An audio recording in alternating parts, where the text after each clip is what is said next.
who missed this and want to know more, we will have this on our YouTube channel for a resource for everyone. So help us spread the word. We have today the Central Arizona Conservation Alliance. Anya here has a presentation about this invasive weed, and then we also have Dr. John Brock with ASU, and he just wrapped up some new research. So we're going to get some new facts regarding that, and I'm excited to share this with you. So here we go. Hi, everybody. My name is Anya Quiros, and like Tara said, I'm with the Central Arizona Conservation Alliance, which is an initiative that comes out of Desert Botanical Garden. And so I've been with the Alliance for about 2 years, and one of our priorities for the Conservation Alliance is invasive species. And so obviously this has become an emerging invasive that we're seeing across the region, not just here in Metro Phoenix, but also in Tucson. And so today my presentation will be mainly about Stinknet, but it's also going to touch on just a couple of invasives that you might be seeing around the city here and just around the region that you guys should also be aware of. And if you're seeing it in your yard, just take a precaution against it, just like we were taking precaution against Stinknet. And so, yeah, so let's get started. So today we're going to just have, this is the agenda for today. We're going to give a little background on who I am, and then Dr. John Brock here is also going to introduce himself. When it's his turn, we're going to do an overview of Stinknet and just sort of its spread here in the region. And then just going to have a little bit of information about why this is important and how it transforms our Sonoran Desert into something that it isn't at all the Sonoran Desert as we know it. And like Tara said, we'll go over some new data that we have regarding Stinknet, and then we'll go into some questions. I'm sure some of you are wondering how to manage this in your yards, and so hopefully we can provide some information today. So who we are, the Central Arizona Conservation Alliance is a collaborative initiative of over 60 partners at this point to develop, align, and elevate the efforts to conserve and restore natural areas in Central Arizona. So our vision is to create a sustainable preserve system that supports healthy ecosystems and provides beautiful, safe, open spaces for healthy communities. So of course, this falls well within our mission of what we do here. So I want to just take a really quick overview of where we are right now. So if you look at the outline here on the screen, this is actually the Sonoran Desert, and it extends far beyond the United States into the state of Sonora and also into Baja California. So this is where we are situated. And if you, right there, that little white arrow is where we are right now. And so we are sitting in a vast landscape that is truly, really an amazing and unique ecosystem here.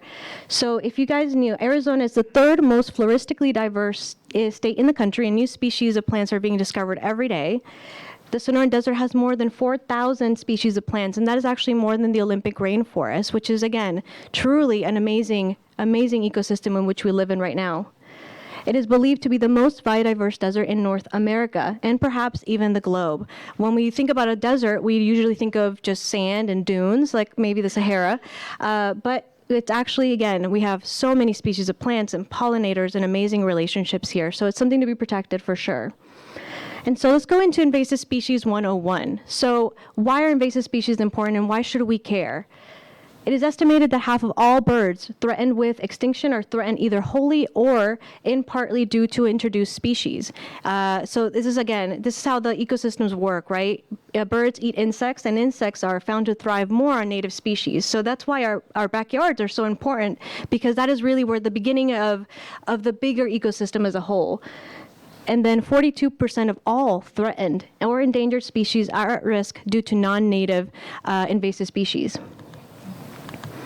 And the United States incurs anywhere from 1.1 to 120 billion, depending, per year in economic losses due to exotic species. So this involves wildfire risks, this involves danger to property, this involves management that it actually costs to manage our lands and our preserves and natural areas.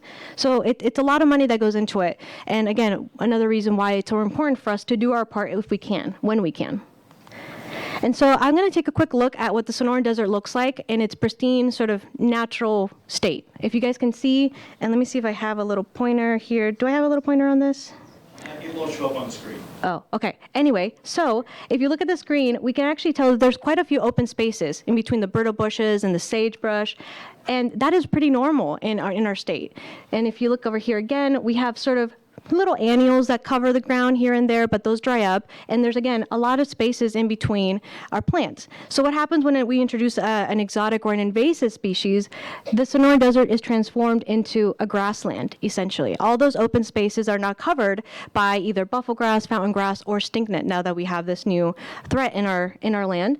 And so what ends up happening is that this creates a huge risk for wildfire. So now if there's a lightning strike or if it's a human-caused fire, that fire can spread much, much further than if it was the pristine Sonoran Desert. There's not enough space, there's not enough fuel for the fire to keep going. So again, these are pictures here of buffalo grass, which is, again, a really, really important species, invasive species here, a high priority species in the Sonoran Desert. And so here's another picture of what happens. And so this happens with a lot of invasives. And those black marks are actually fire scars on the saguaros from a previous fire. So again, very important for us to be aware of the conversion that's happening from our Sonoran Desert into grasslands or just full of invasives. All right, so let's jump into the topic for today, Stinknet. Stinknet is also known as glove chamomile, and one of the reasons why we're really focusing on calling it Stinknet is to not give the impression that it's related at all to chamomile, because it's not. This plant is not in the same sort of family. They are both in the sunflower family, but they're not in the same sort of category of what we would think of chamomile. So if you kind of are sharing this news, please just try to use Stinknet as the name to avoid that confusion with the general public. And so this is native to South Africa. Stinknet was brought here originally as an ornamental, and as we might have heard, it does look very pretty.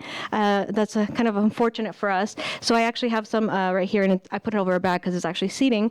So it's rapidly spreading across southeastern Arizona, here the metropolitan region, but it's also spreading fast throughout Southern California.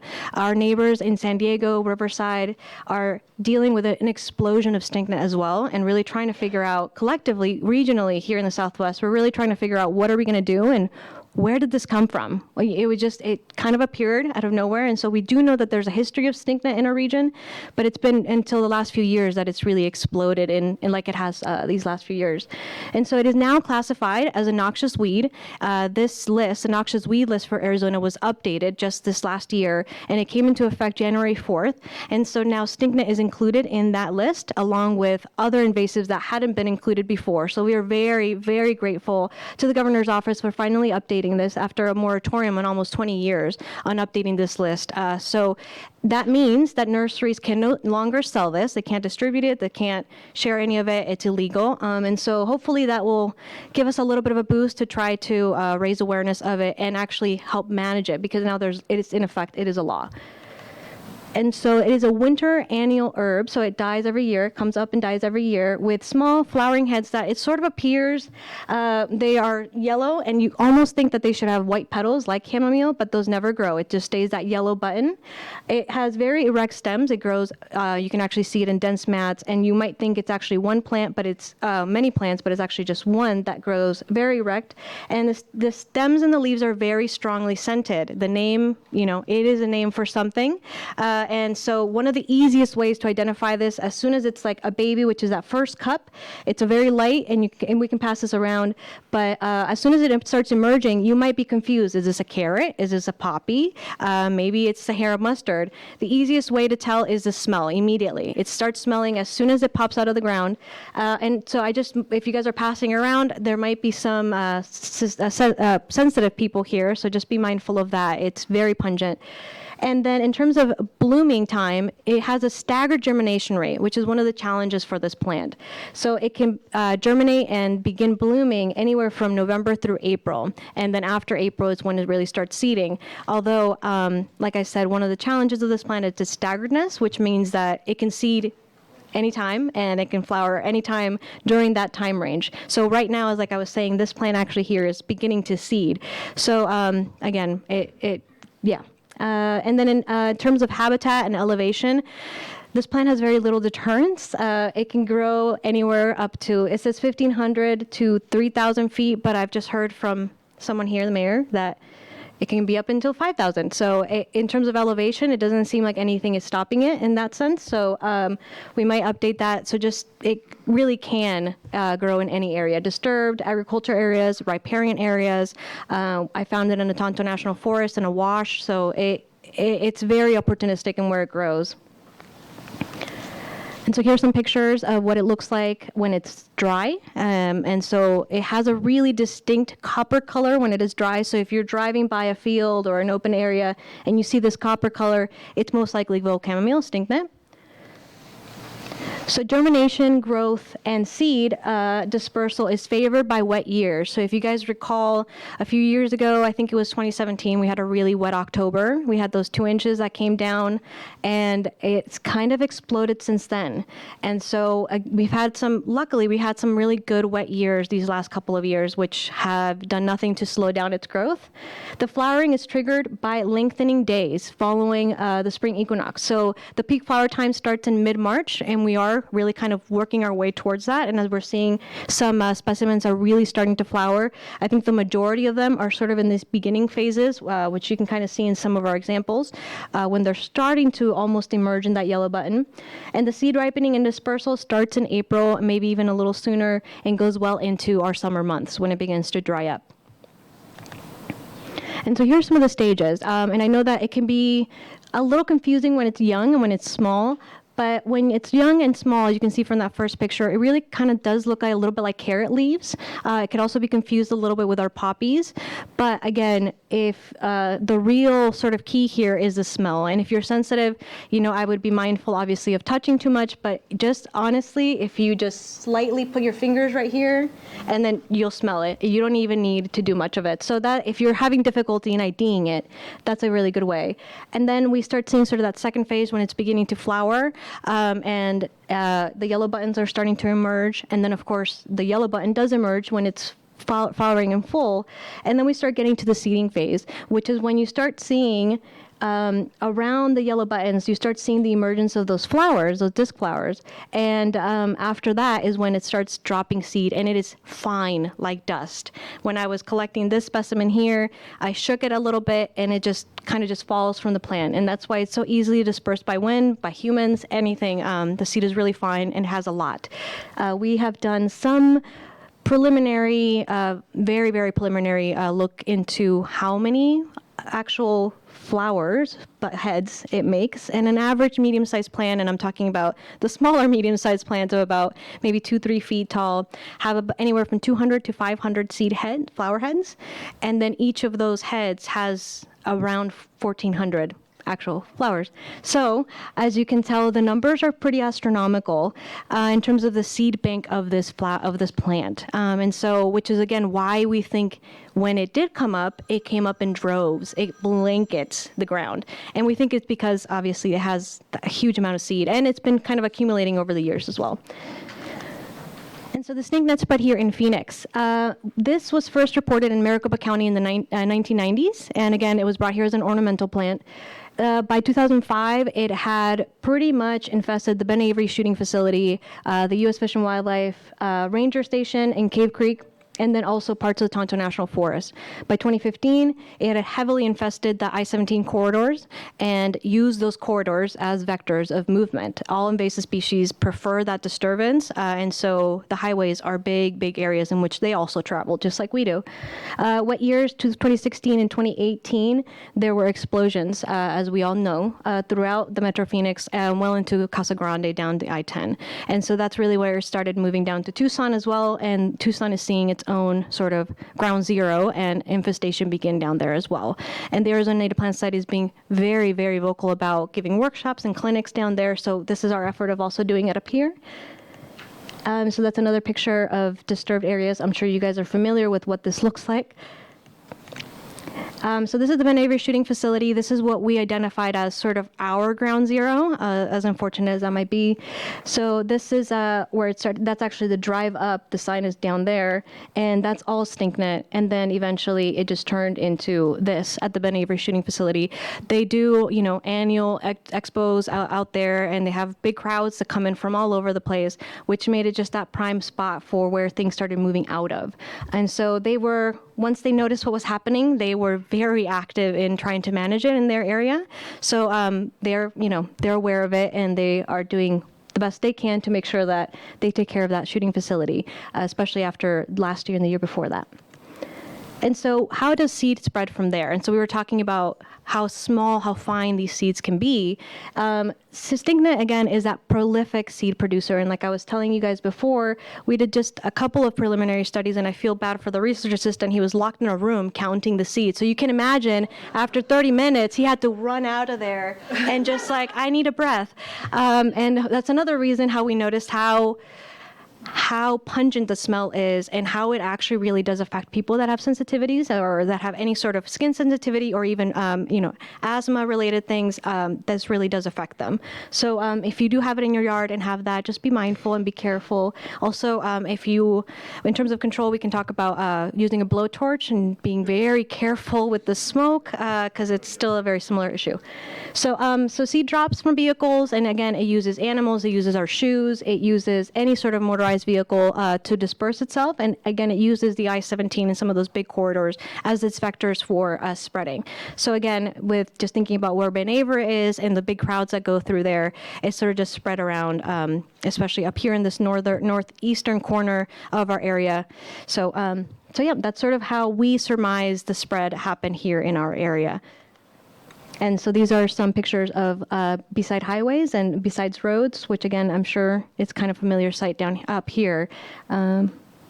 So adverse effects, we've been talking about this, but for people with sensitive skin, skin rashes and burns can occur when handling the vegetation. So again, being mindful of that, using gloves. For anyone with any breathing sensitive, asthma or anything like that, severe wheezing can happen when you walk through fields of this. There's also, again, it raises a lot of pollen, a lot of seed. So being mindful for that. And then smoke from using blowtorches as a management tool is also very irritating. If any of you have tried that, I'm sure you might have some anecdotes for that. And thus far, we don't have any luck with goats or cattle eating. So if you happen to have a different story, send those goats our way. Maybe they've liked it for some reason. We're really trying to delve into what are some, management tools, what are some of the chemical applications, and hopefully we'll learn some of that today as well. In terms of control challenges, the growth habit of this plant makes it a challenge. It is very opportunistic. As soon as it gets some water, it shoots up. And again, that is one of the smallest samples we have here today. And it can be that size one day, and within 3-4 days, it's this big. It grows very fast. And the best time to manage most definitely is the smaller it is. So as soon as you see it in your yard, I can't press how important it is to try to get a hold of it. And I know that some people here have maybe acres of this, and it can be a challenge. And so hopefully we'll get some good information out there. So the staggered germination rate, as we were talking about, is one of those challenges for control. When is the best time to apply? When is the best time to apply pre-emergence? When we're talking about wilderness areas, how do we get to that? How do we actually get to manage some of our preserves and some of our parks when it's hard to predict what this plant is going to do? And then it's also, you're talking about chemical application, which we have to be careful of when we're talking about our preserve areas. So if we can even use it at all, right? So it's a big challenge for management, which is why your role in sort of invasive species as homeowners is to do the best you can within your property and ensuring that you educate others on the best that they can do for their property, because we are those vectors between us and the wilderness areas, and we have to do our part to try to manage this. And then seed dispersion and ripening starts again in April, and it can even start a little earlier than that, but it continues well into late May, and especially in really wet years, as we are seeing these last couple of years. So control methods, and this is a new and emerging problem. Again, our neighbors in California are still doing their research. We're still doing our research.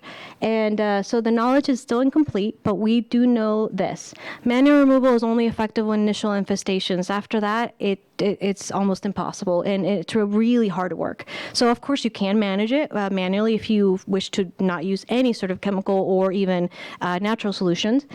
But current recommendations right now, we for the Arizona Native Plant Society and the Southwest Vegetation Management Association, milestone at 4 ounces per acre is an effective pre-emergence. And again, please strict compliance with the labels and safety whenever you're using any chemicals on your property. And then glyphosate with MSO or Hastin surfactant is effective post-emergent up to flowering. So up to flowering, which would mean sort of around this stage right here when we start seeing the yellow buttons. And glyphosate alone is not effective. I'm not sure if anybody here has had any different luck with just glyphosate or Roundup, as can be known. I don't know if you guys have had any luck, but we're finding that it's not really that effective. After flowering, you half the rate of the mixture that you do for when it's before it's flowering. And so, yeah, those are the ones we do know of. And there's a lot more information on the SWVMA page. And again, we actually have Dr. John Brock here, which he will share some of that information and be here to answer questions too. And so the next steps, what are we sort of looking at now? Stinknet is now well established. The seed bank will only keep growing. As you kind of heard, the numbers are pretty high in terms of how much seed it drops. Control will be challenging. Control measures require timely application, and that is post and pre and really figuring out when those best times are for when the plant is young. And of course, if it goes out into the wilderness areas, it's knowing where those hotspots are and treating the hotspots that we have now, which is why, again, we're very grateful to the Arizona Game and Fish Department folks that have really tried to get a handle at the Van Avery shooting facility. And then education, of course, which is part of why we're here. You guys all wanted to learn about how to manage this and what to do. And so please just encourage that you guys share this information. If you guys see it in your neighbors' yards, ensure that they know how big of a challenge this is going to become in our region. And yeah, it's definitely going to be something that we'll all need to sort of rally together. And so again, for more information, we have the wonderful resources of the Arizona Native Plant Society, the Sonoran Desert Cooperative Weed Management Area, who they're also doing research, and the Southwest Vegetative Management Association, all of which actually work together to develop the brochure that is up here on the table if you guys took one. So those are the most updated recommendations. And again, there's new and emerging data coming up. So there's a Spanish and an English version as well. So we welcome you to take some of those copies, and they'll be available online too. And so I just wanted to quickly talk about some other invasive species that are here in this region. Yeah. Anya, before you go on to the other species, Of course. go back on that one slide that you had the pre-emergent with milestone and Milestone. That's the name of it, like milestone? Yes. and the post was glyphosate with what? So the glyphosate by itself is not going to be as effective. So in order to try to make it more effective, there are two types of surfactant that can be added to the mixture. And MSO and Hastin are the names of those. Spell the second one.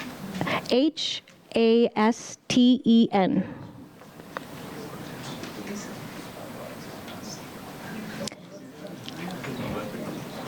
And again, the wonderful resource that I have there, www.swvma.org, is where the most up-to-date information will be as this continues, as this information continues to change, and we find even better treatments depending on what stage they're at. So the plan is that. So I urge you to make sure to keep that link as a resource. Yeah. Is it possible that this could have the flowers to make it look like Perennial, because that's what we have, and it's the same smell, it's the same thing, and it does create little white petals on the flower? I hope that's not a new species coming up. No, I technically, from what we know, Stinknet has no white flowers. It does not produce those white petals that we're familiar with daisies or what have you.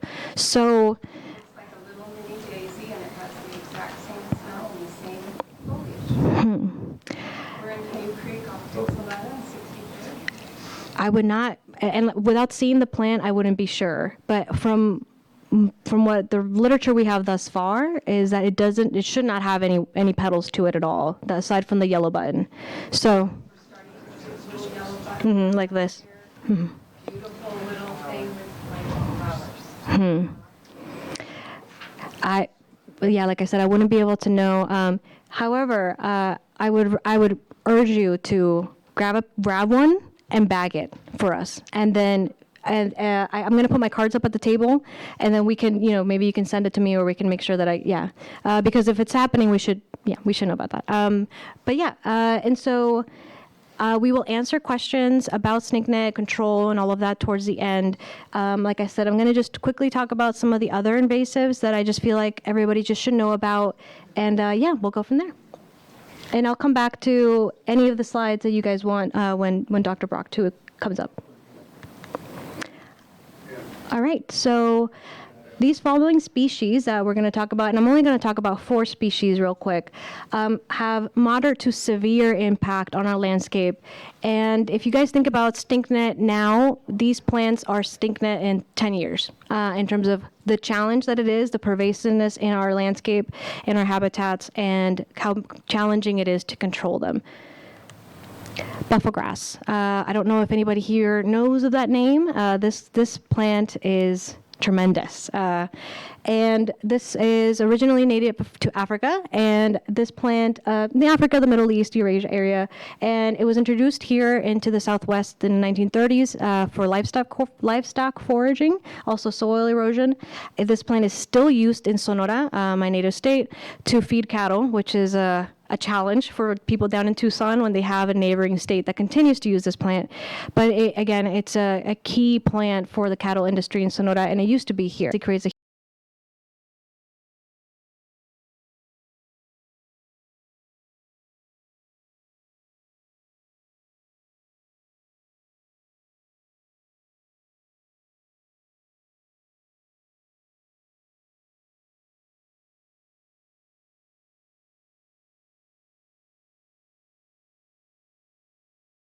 huge wildfire risk.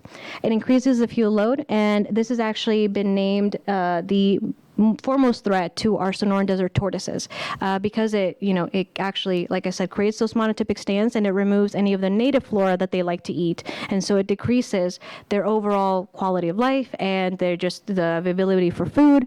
And again, the U.S. Fish and Wildlife has declared this as the most largest threat for our tortoises. And it can grow up to 3 to 5 feet tall and about 3 feet wide. And this is just one of the bunches. It's called the bunch grass because it's really messy and chaotic when you look at it. It flowers it starts flowering, and it creates these really pretty purple sort of flower heads that then grow and slowly become golden as it actually progresses in maturity. And then it starts seeding it, and it just starts dropping those in the wind. And that's one of the main ways it spreads. And it has profuse branching in older plants that it gives it, again, that bunch grass feel, which is why it's called the bunch grass. It looks really messy.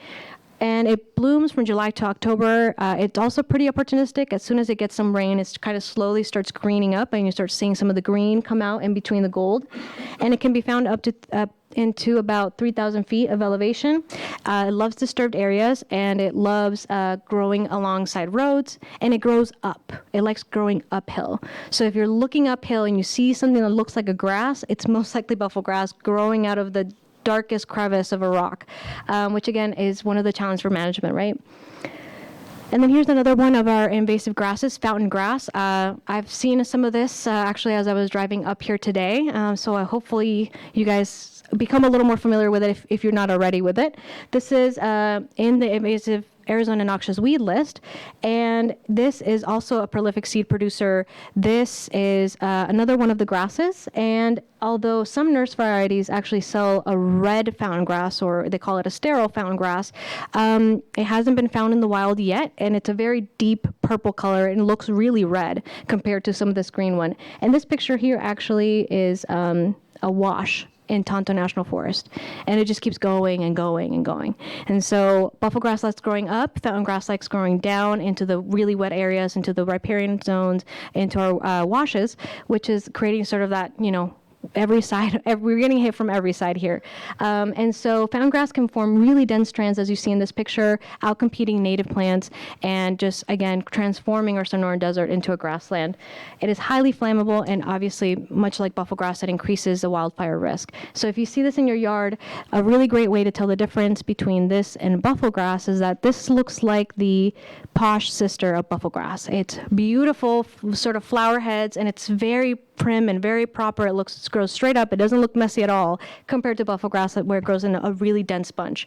But again, so this is just another invasive. If you see it in your yard, please take it out. And if you see the red variety, I always use the analogy of Jurassic Park, and nature will find a way. And so I know that it says it's sterile, but we have beautiful Arizona native grasses that look beautiful in our landscape and again promote that biodiversity that we have here in our state. So if you're thinking about a grass for your yard, please look into some of the native grasses that we have. They're just as beautiful, if not more. And so this is a tufted perennial bunch grass that grows up to 5 feet tall. The flowering heads are showy. They can go from pink to purple, and as they mature, they grow into that golden tawny color, just like buffalo grass. It has very long and narrow, very narrow stick-like leaf blades. They have hairy edges, and they actually rise from the base of the plant. All the actual leaves rise from the base, unlike some of our grasses, which grow midway. It blooms from May to October, and in terms of its habitat, it occurs in natural areas, mainly in washes, riparian areas, in grasslands, and disturbed sites, just like most invasives. And it can grow from anywhere to 2,000 to 3,500 feet in elevation. Sahara mustard. This is one that we're seeing pop up a lot, especially on the corners of roads, underneath stop signs, and you see this a lot. So this is native to the Mediterranean region and Eurasia. This spreads readily along roads, trails, agricultural areas, newly developed areas. It is known to increase fire frequency and fuel loss. Seed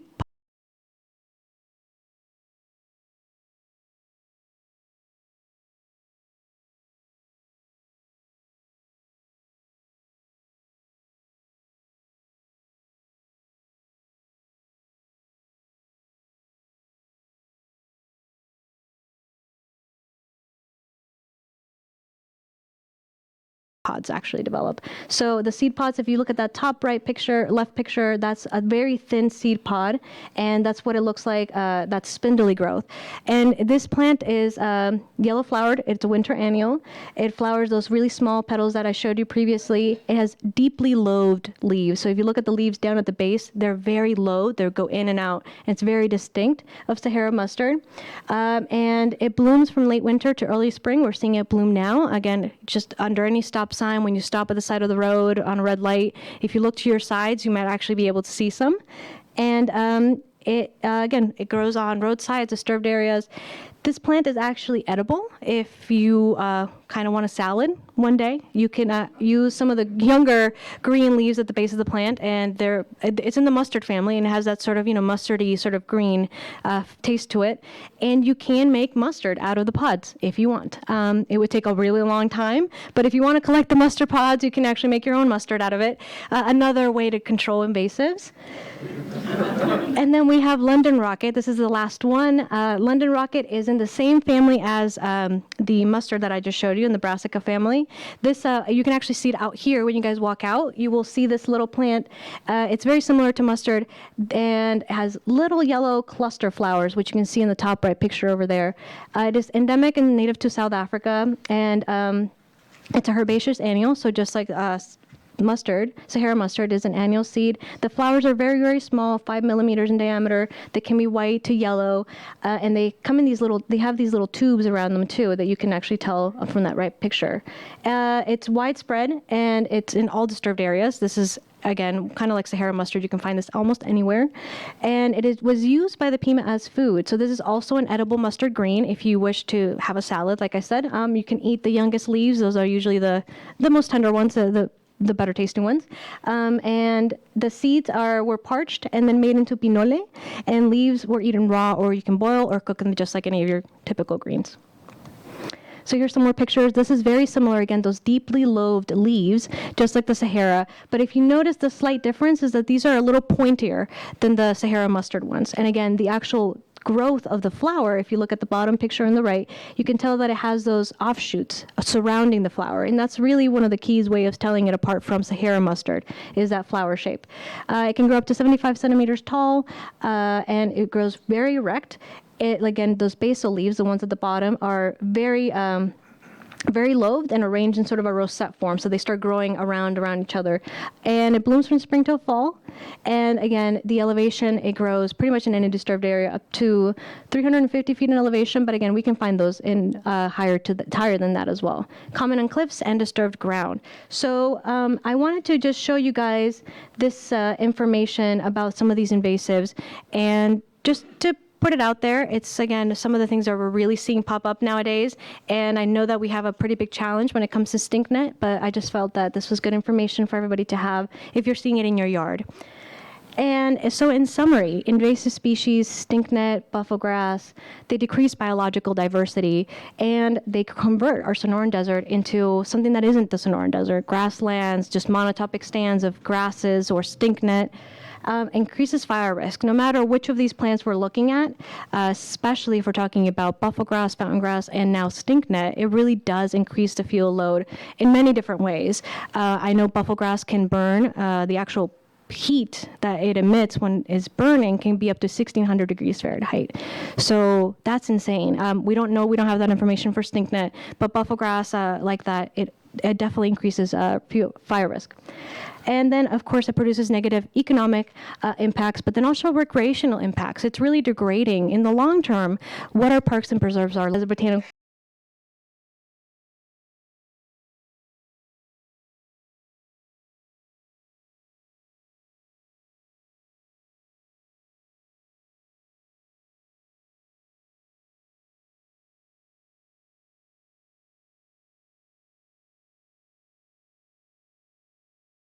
garden. And, you know, there's no bad plant. They're just a plant that's in the wrong place. And it's something that we should remember. I know we call them, invaders, and we have to defend our desert. And it's sort of an educational tool, but we should remember that these plants aren't really the enemy. It's humans that brought them here, and that we're sort of trying to fix our mistakes and learn from our errors. And so just a note, there's no bad plants. They're just unfortunately in the wrong place. And so that's my part of the presentation.